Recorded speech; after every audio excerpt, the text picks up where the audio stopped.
우리 평화 인사를 나누겠습니다. 예수 그리스도의 평화가 여러분과 함께 하시기를 바랍니다. 옆을 향해서요, 예수 그리스도의 평화가 장로님과 권사님과 함께 하시기를 바랍니다. 이제 우리 같이 기도하심으로 하나님 앞에 예배 올림, 다 함께 기도합니다.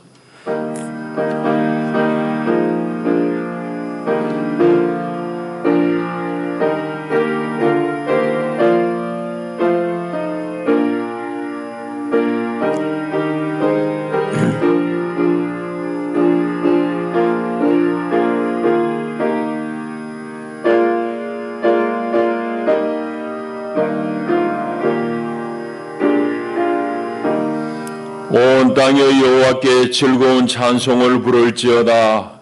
기쁨으로 여호와를 섬기며 노래하면서 그의 앞에 나아갈지어다. 아멘. 하나님은 영이시니 예배하는 자가 영과 진리로 예배할지니라. 아멘.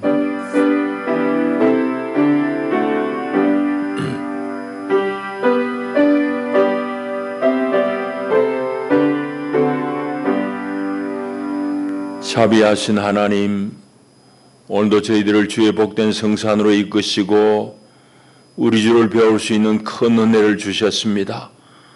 감사합니다. 온 마음으로 주께 경배하오니 주님 우리 예배를 기쁘게 받으시옵소서. 예배하는 주의 백성들 가운데 오늘도 하늘의 신령한 은혜로 더딥혀 주시옵소서. 주 예수님의 이름으로 기원하옵나이다. 아멘. 우리 일어나셔서 구장 찬송 올립니다.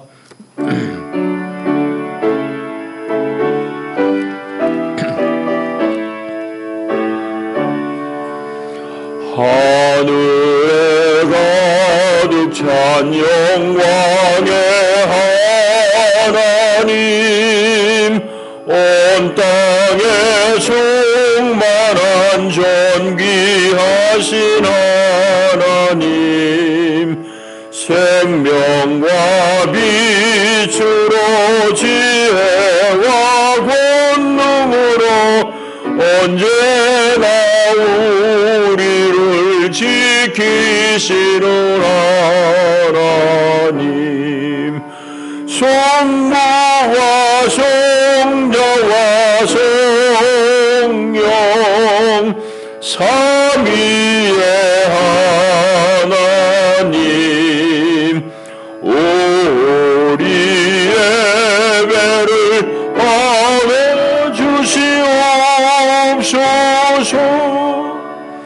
주 앞에 나올 때 우리 마음 기쁘고 그 말씀 힘되어 새 희망이 솟는다.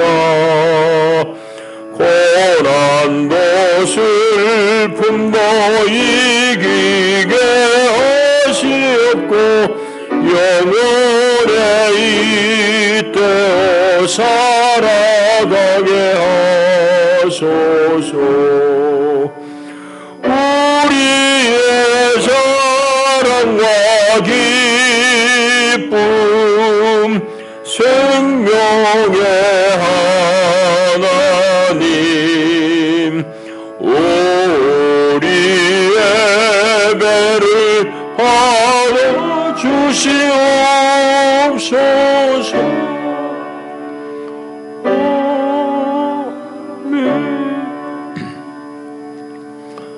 우리 함께 사도신경으로 우리 신앙을 고백합니다.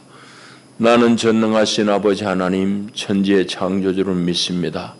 나는 그의 유일하신 아들 우리 주 예수 그리스도를 믿습니다.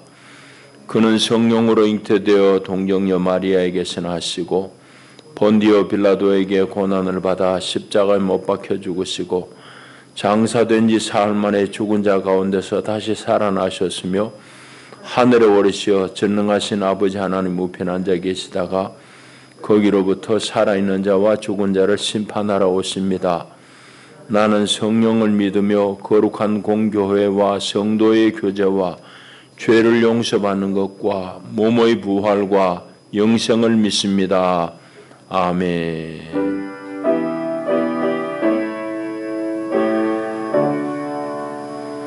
이선숙 권사님 기도하시겠습니다.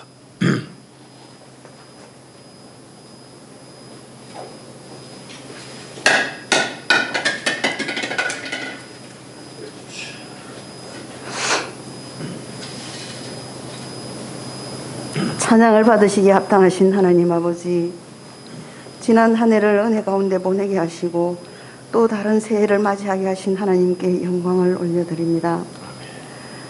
지난해에 아픈 상처가 있었다면 주님 싸매주시고, 잊어야 할 일들이 있으면 기억나지 않게 하시고, 올해에는 우리의 믿음이 성장하기를 간절히 원합니다. 불신앙이 확신으로 바뀌게 하시고 주님을 향해 불붙는 마음이 일어나도록 역사하여 주시기를 간절히 원합니다. 그래야 아버지 하나님, 저희들 세상을 이길 수 있는 믿음을 주시기를 또한 간절히 소망합니다. 사랑과 은혜가 충만하신 여호와 아버지 하나님, 많은 어려움과 시험이 우리 앞을 가로막더라도 성령님께서 저희들을 도우셔서 세상에서 승리할 수 있도록 도와주시기를 또한 간절히 원합니다. 아버지 하나님, 병중에 있는 성도들을 오른팔로 강하게 붙드셔서 속히 치유될 수 있도록 도와주시기를 또한 간절히 원합니다. 건강의 문제로 봉사의 손길이 멈추는 일이 없도록 인도해 주시기를 간절히 원합니다. 사랑과 은혜가 충만하신 여호와 아버지 하나님, 하나님께서 뜻이 계셔서 이곳에 우리 영락교회를 세워주시고 또한 섬기게 하심도 감사를 드립니다. 하나님 아버지, 우리 영락교회가 이웃과 소통하는 공동체가 되기를 간절히 원합니다. 서로를 가로막는 불신의 벽이 허물어지기를 또한 간절히 소망합니다. 사랑의 아버지 하나님, 이 시간 하나님의 말씀을 대언하실 우리 목사님에게 하늘문을 여시어 성령 충만하게 하시고 강건함을 주시옵시기를 또한 간절히 원합니다. 이 시간 목사님 입술을 통해서 선포하시는 하나님의 말씀이 저들의 심령이 변화되게 하시고 세상을 넉넉히 이길 수 있는 강한 힘을 주시기를 간절히 원하며 십자가를 화목으로 이루시는 예수 그리스도 이름으로 기도합니다. 아멘.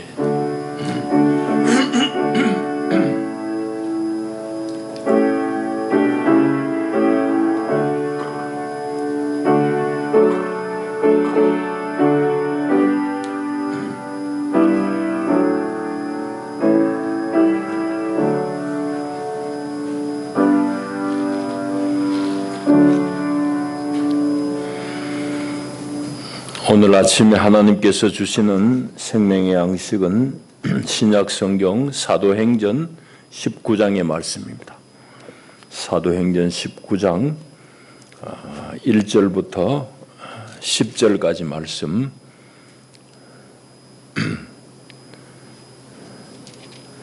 제가 받들어 읽습니다. 하나님의 말씀을 경청하십시오. 아볼로가 고린도에 있을 때에 바울이 윗지방으로 다녀 에베소에 와서 어떤 제자들을 만나 이르되, 너희가 믿을 때에 성령을 받았느냐?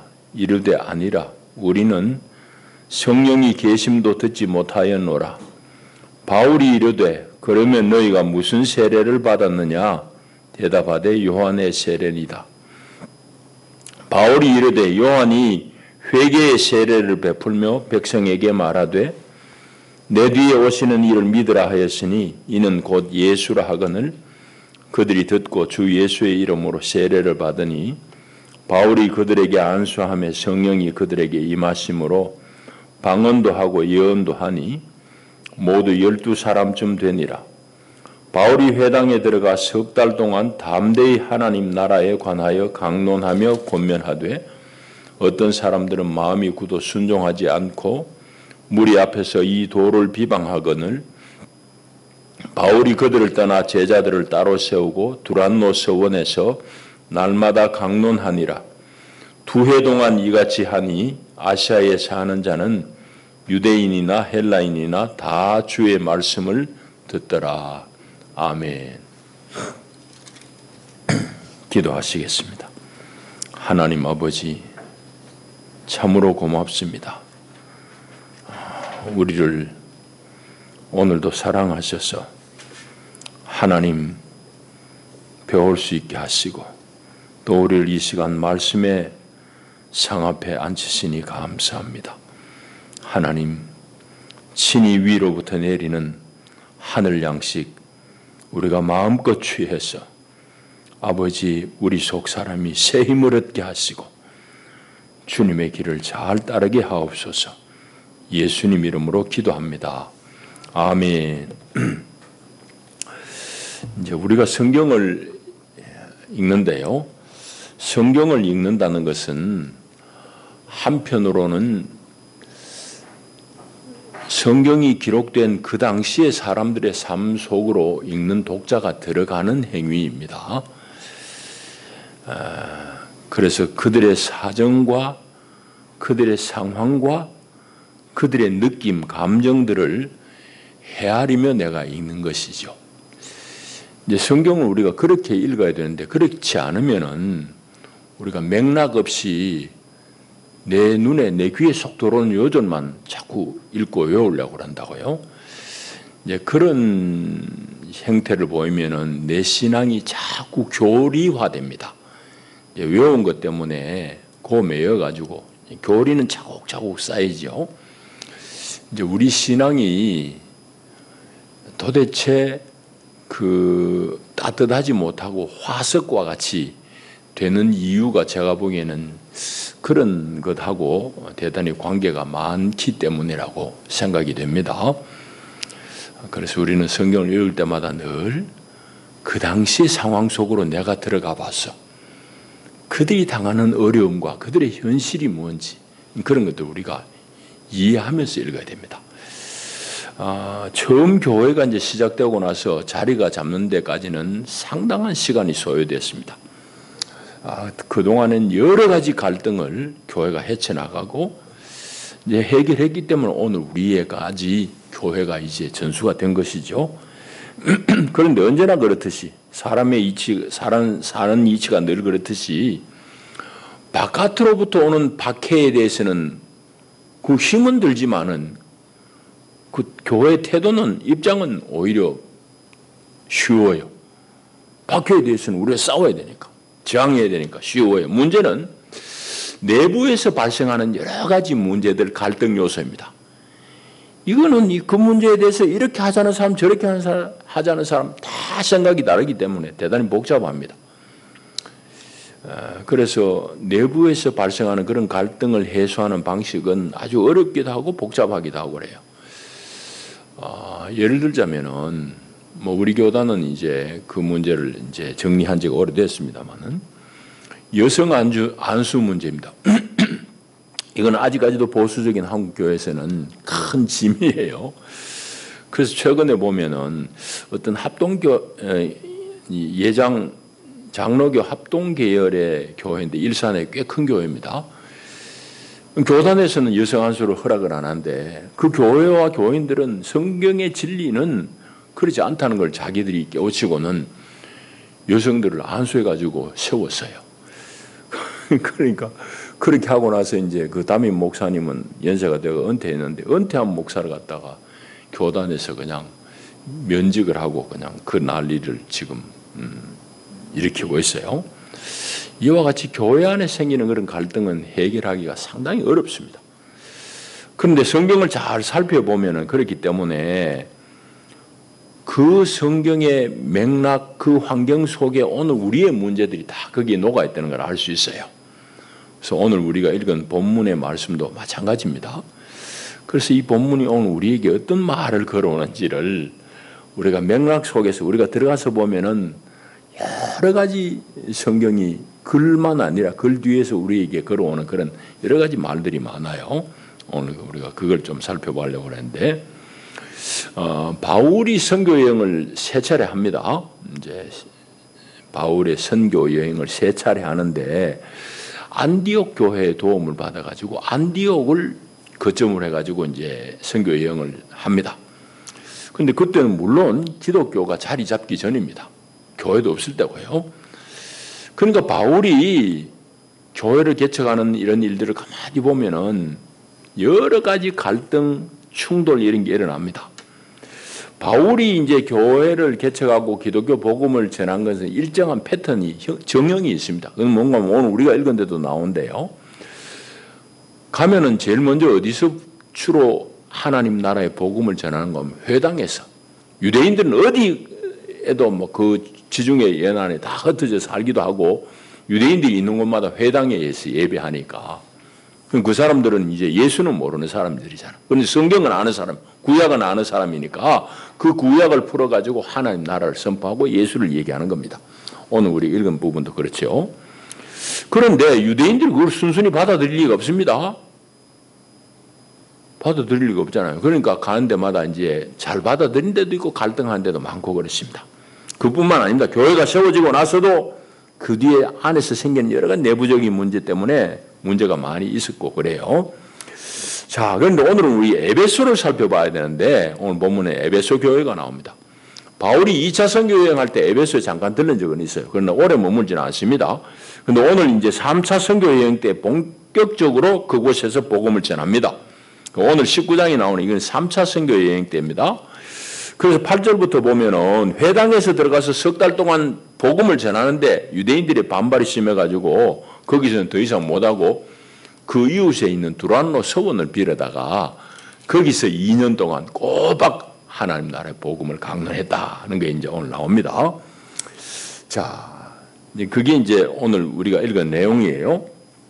두란노 서원이란 것은 그 에베소의 대표적인 철학자 두란노라는 사람이 이제 자기의 철학을 가르쳤던 그런 서당, 우리로 말하면 서원입니다. 우리 조선시대에 뭐 군데군데 서원이 많았잖아요. 그런 식이에요. 두란노 서원이라는 게. 그런데 이제 여기 에베소에는 아데미라고 하는 여신을 열심으로 섬겨요. 그것 때문에 이제 바울이 그 여신의 형상이라든지 신전의 모형을 만들어가지고 크게 사업하는 사람이 자기 사업이 자꾸 줄어들어요. 하나님은 그렇게 형상을 가진 분이 아니다고 그러니까 그 장사가 잘 안 돼요. 그래서 이제 에베소에서 막 소동이 일어나고 쫓겨나게 됩니다. 그럼 뒤에 나오는 문제고, 오늘은 그런 소동이 일어나기 전에 에베소에서 있었던 이 얘기, 에베소 교회 내부에 있었던 이 얘기의 한 토막입니다. 그런데 그 얘기를 조금 전에 얘기했듯이 가만히 살펴보면은 오늘 우리가 교회 생활하는데 겪는 문제예요. 자, 그런 내용입니다. 오늘 전체적인 내용은 좀 살펴보시면은 1절, 2절을 보게 되면은 이 1절, 2절 안에 있는 중점이 뭔지를 좀 잘 살펴봐야 돼요. 아볼로가 고린도에 있을 때에 바울이 윗지방을 다녀 에베소에 와서 어떤 제자를 만나서 묻는 말이 당신들 믿을 때 성령을 받았느냐? 아닌데요. 우리는 성령이라는 거 들어보지도 못했는데요. 이렇게 대답을 합니다. 이제 이것이 의미하는 바는 뭔가 하면은 그 우리 18장은 안 읽었어요. 그 앞부분에 보게 되면은 아볼로가 에베소에서 열심히 하여튼 성경을 가르치고 예수에 대해서 증거했던 기록이 나와요. 앞에 보면은 그 아볼로가 사역을 하다가 아볼로는 이 에베소 교회에 파송을 받아가지고 이번에는 이제 고린도로 가게 됩니다. 그런데 고린도는 바울이 세운 교회예요. 그리고 고린도에서는 바울이 1년 반 동안 거기서 열심히 복음을 전한답니다. 그 말하자면 두 사람이 서로 위치를 바꿔가지고 이제 사역하는 형국이 된 겁니다. 자, 그래서 바울이 1년 반 동안 사역했다는 것은 그 앞에 18장에 나와 있어요. 18장 11절에 보면은. 근데 아볼로는 어떤 사람인가 하면은 그 앞장에 보게 되면 알렉산드리아 출신 유대인이에요. 알렉산드리아는 나일강 하구에 있는 큰 도시입니다. 그 당시로는 로마 제국의 두 번째 큰 도시, 로마 다음으로 큰 도시입니다. 거기에는 특별히 철학이 많이 발달되어 있고 유대 성경학자들이 많이 모여 연구를 했어요. 우리가 70인역 성경이란 말 여러분 혹시 들어보셨는지 모르겠는데 유대인들이 막 흩어져 사니까 자기들 본국말을 자꾸 잊어버리잖아. 잊어버리니까 그 당시에 국제 공용어가 헬라 말, 그리스 말이거든. 그리스 말로 구약 성경을 다 번역한 곳이 번역한 성경이 70인역인데 70명의 학자들이 번역했다 해서 70인역인데 그게 바로 알렉산드리아라는 도시에서 번역을 했어요. 그러니까 알렉산드리아는 그런 정도로 철학과 이 성경에 연구하는 유대인들이 많은 곳입니다. 바로 아볼로는 거기 출신이에요. 그러니까 아볼로가 어떤 사람이겠어요? 그 바탕이 거기서 수사학, 철학이라는 건 수사학을 늘 동반하니까 말하는 그런 기술들. 그래서 24절, 앞장에 24절에 보면은 이 아볼로라는 사람은 언변이 좋고 성경에 능통한 자라 했잖아요.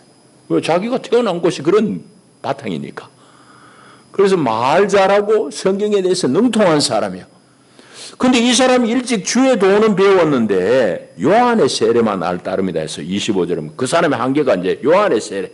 요한은 세례 요한은 회개해라 했잖아요.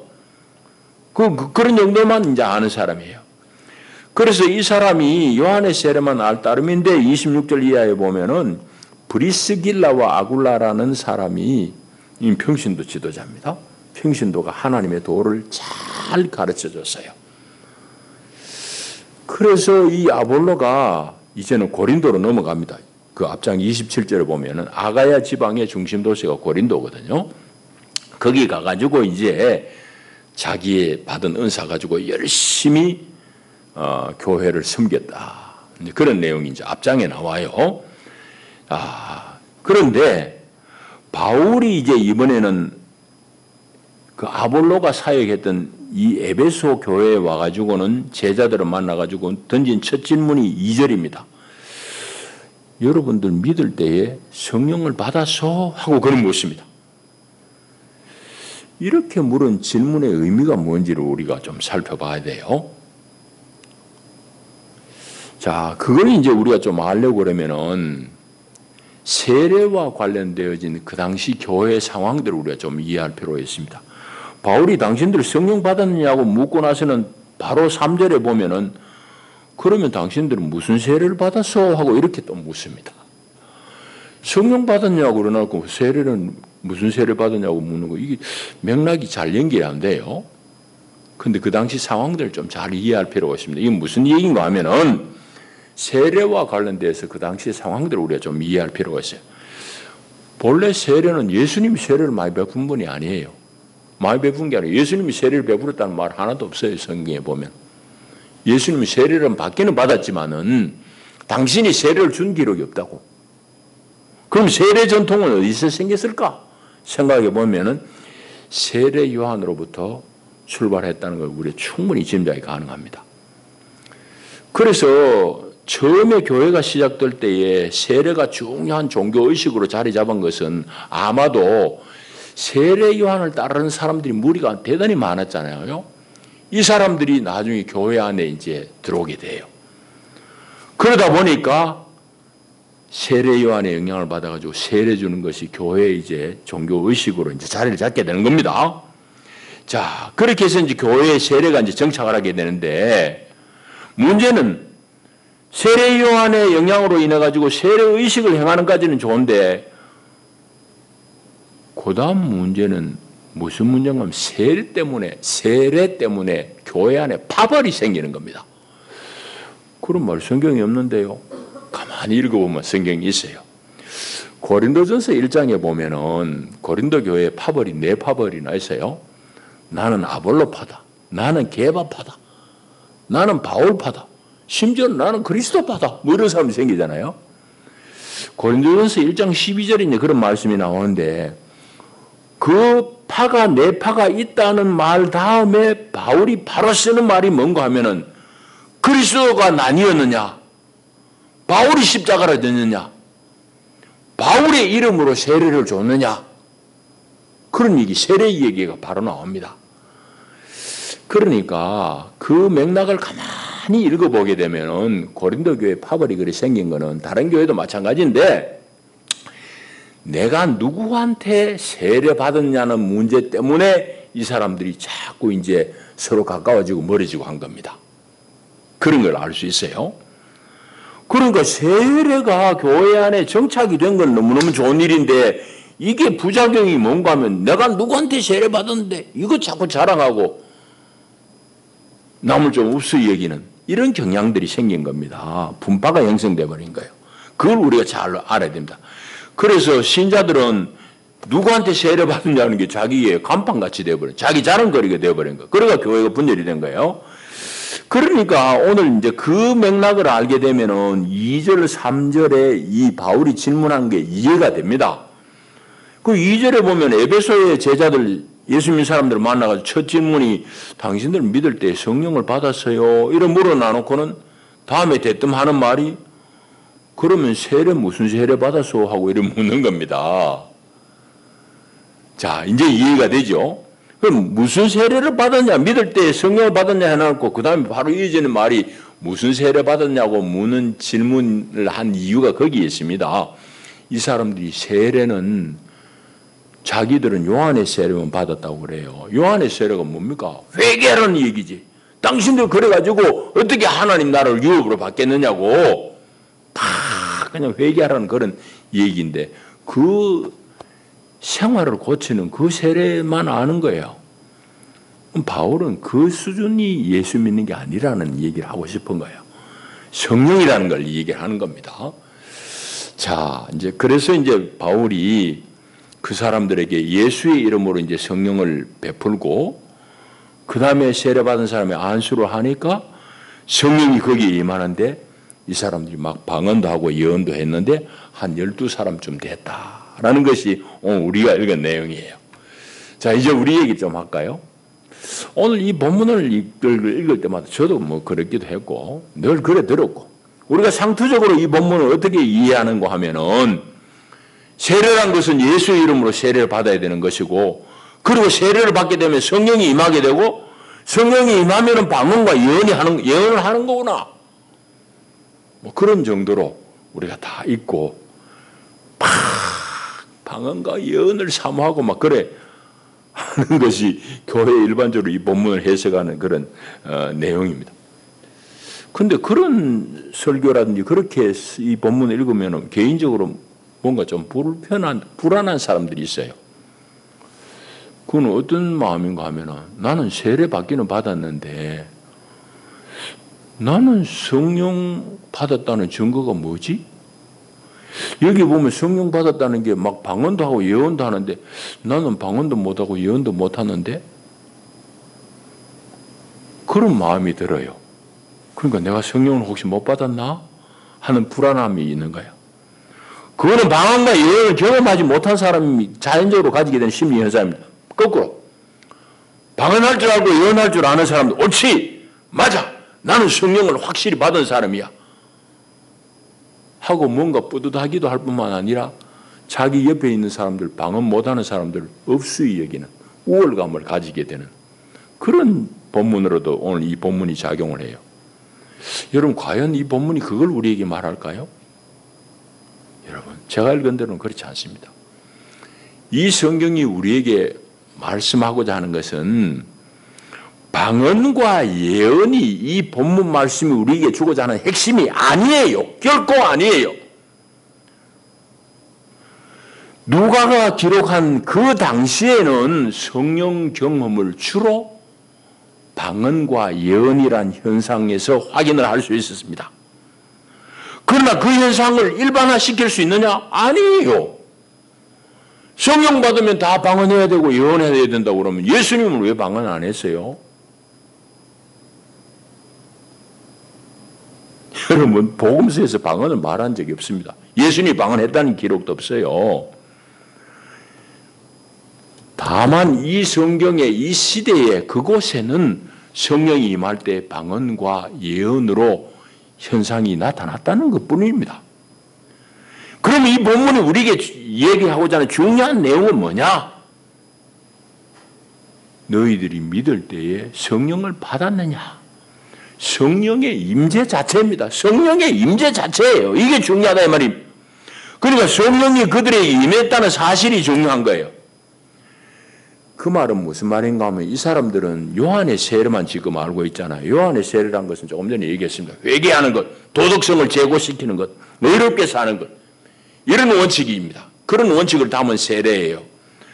그런데 바울이 당신들이 믿을 때 성령을 받았어요 하는 말은 무슨 말인가 하면은 여러분들이 회개만 강조하는 세례 요한의 가르침 정도로 예수 믿는 것을 이해해서는 곤란해요, 이 말입니다.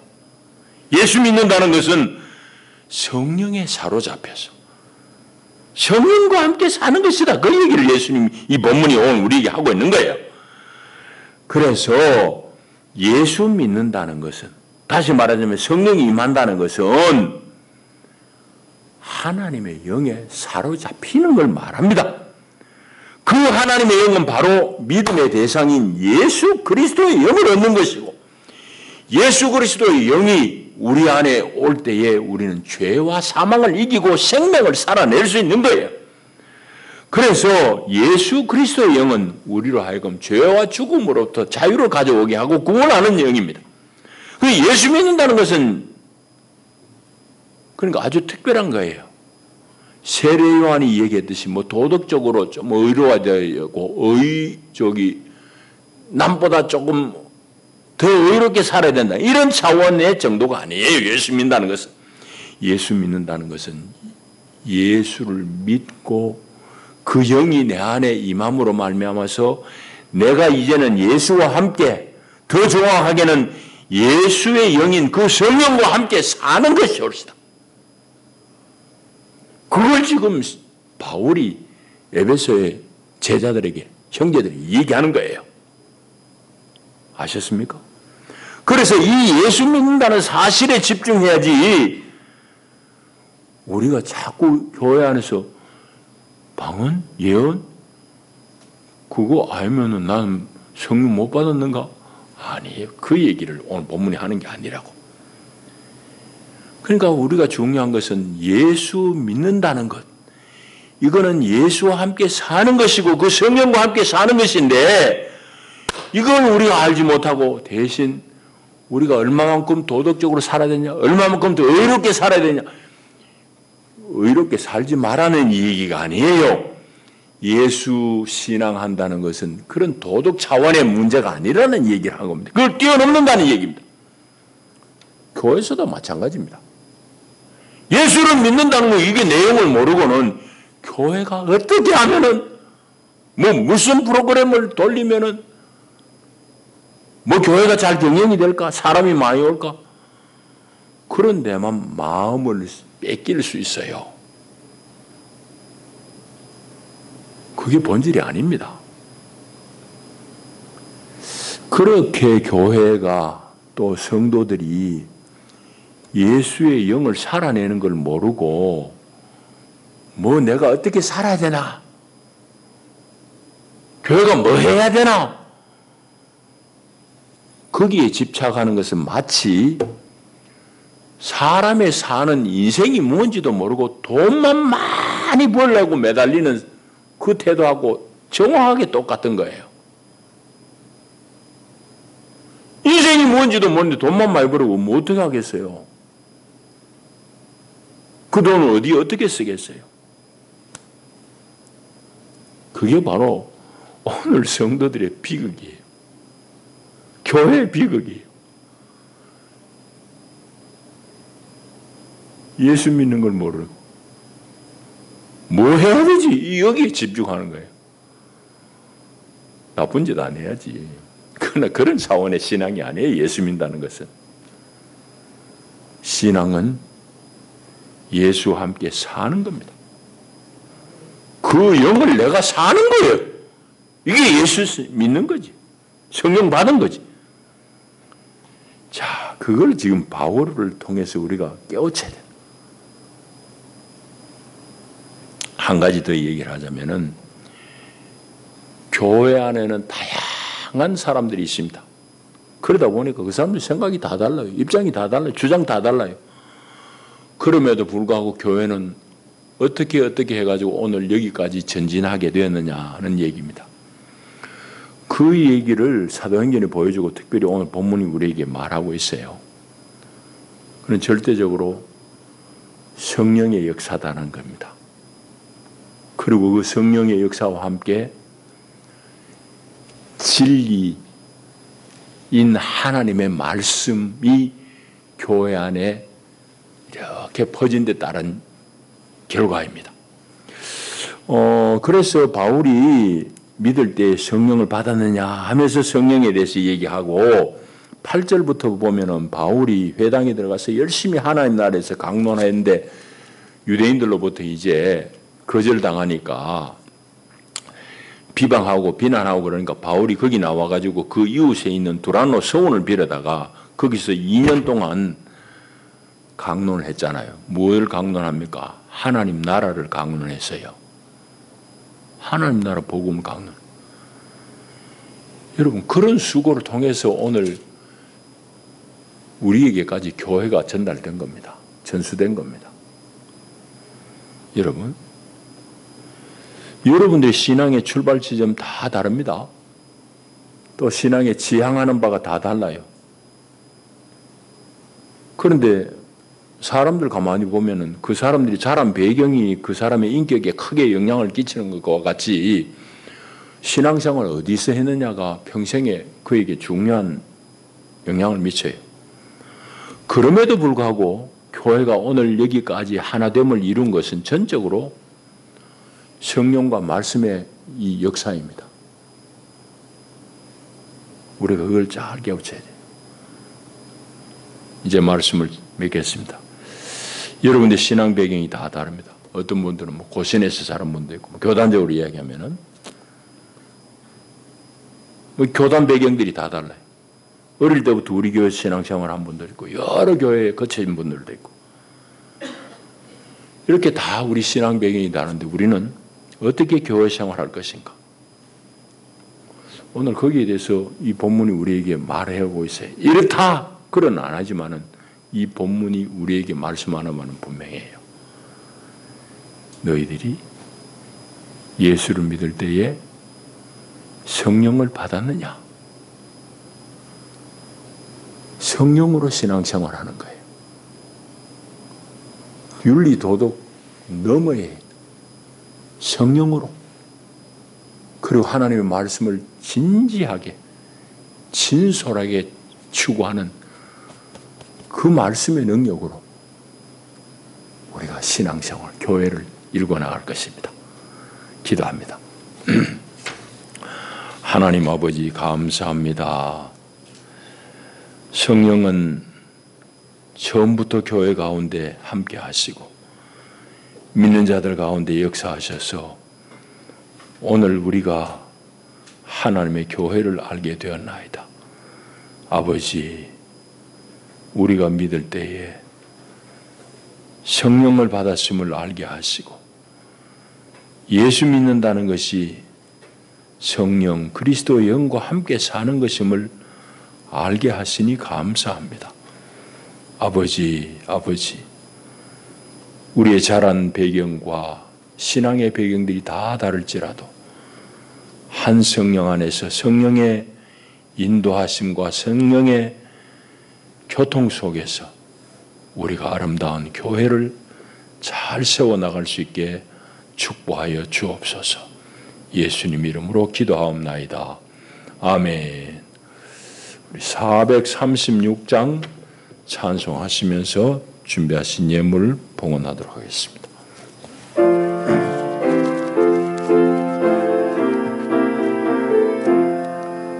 나 이제 주님의 새 생명 얻은 몸 잊고 순진하고 새 사람이로다. 그 생명 내 맘에 강같이 흐르고 그 사랑 내게서 해같이 빛난다. 영생을 누리며 주 안에 살리라. 오늘도 내일도 주 함께 살리라. 주 안에 감추인 새 생명 얻으니 저통 못 이제는 가볍다. 하늘의 은혜와 평화를 맛보니 찬송과 기도로 주 함께 살리라. 영생을 누리며 주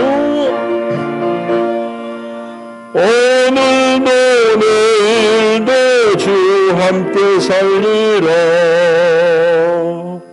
아멘. 기도하겠습니다. 하나님 아버지, 하나님의 은혜와 하나님의 사랑이 너무너무 귀하고 큽니다. 우리를 다 하나님의 사람으로 불러주시고 이 어렵고 힘든 세상 가운데서도 늘 주님께서 우리와 동행하시고 우리에게 새 힘을 입혀주셔서 우리가 살아갑니다. 하나님의 구원과 우리 삶 가운데 하나님 늘 함께 하시고 도우시는 그 은혜와 사랑이 너무너무 큽니다. 이제는 우리가 하나님을 위해서 우리 온 몸과 마음을 다 드려 헌신하겠나이다. 그 마음으로 주님 앞에 우리 아끼는 물질을 주님 드립니다. 우리 생명을 드리는 마음으로 드립니다.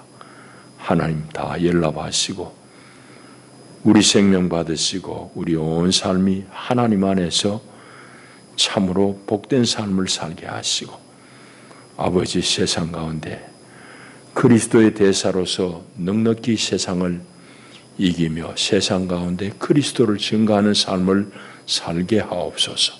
예수님 이름으로 축복하고 기도하옵나이다. 아멘. 교회 소식 주보를 봐주시기를 바랍니다.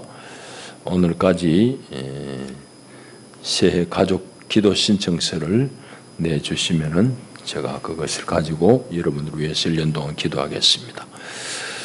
다음 주일 예배 때는 송계 산청시 차례 송계교회 건축을 위한 연보를 여러분들이 조금씩 십시일반 드려주시면 좋겠습니다. 우리 교회에서 이제 선교비를 좀 책정을 했습니다. 도움을 요청하는 제게 편지가 와서.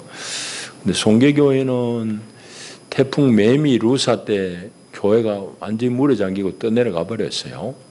처음에 물에 잠길 때는 우리가 가가지고 다 가재도구 씻고 그 다음에 예배당 신축할 때 또 우리가 연보 모아가 드렸고 하는 이런 좀 우리 애정이 서린 교회가 되어서 그 이상목 목사님은 이제 작년에 은퇴하셨어요. 연세가 되어 은퇴하시고 여 목사님 오셨는데 골조만 다 덩그렇게 짓고 이제 내장이 아직까지 모자라서 다시금 이제 도움의 요청을 해왔습니다. 그래서 교회 재정으로도 우리 약간 배정을 했지만은 여러분들이 기도하시고 약간씩이라도 정성을 모아서 전달하는 게 좋겠다 싶어서 그렇게 알려드립니다.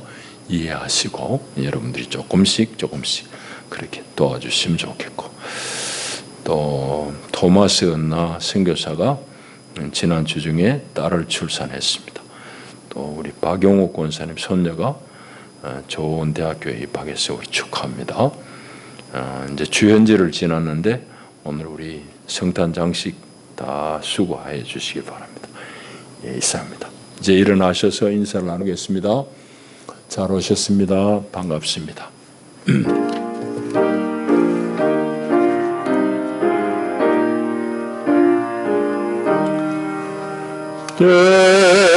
대점으로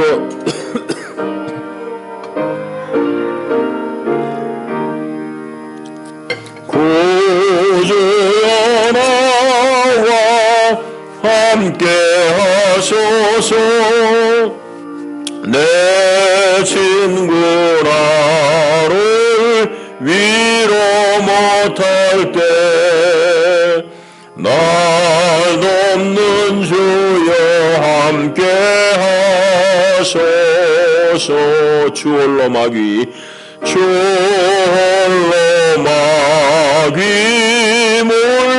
물리치시니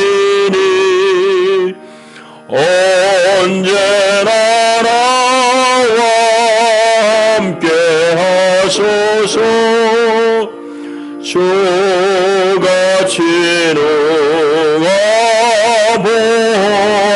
보리까 사랑의 주여 함께 하소서.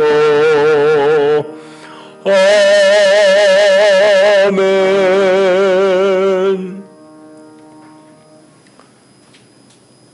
주 예수의 은혜와 하나님 우리 아버지의 다함이 없으신 사랑과 보혜사 성령의 위로하시고 일으키시는 교통의 은혜가 참으로 늘 그리스도의 영을 사는 것이 믿음인 줄 알아 성령과 함께 우리 하루하루 하나님의 삶을 살기를 결단하는 하나님의 사람들 위해 저들의 가정과 모든 경영하는 일 가운데 영원히 함께 하시기를 축원하옵나이다. 아멘. 아멘. 아멘.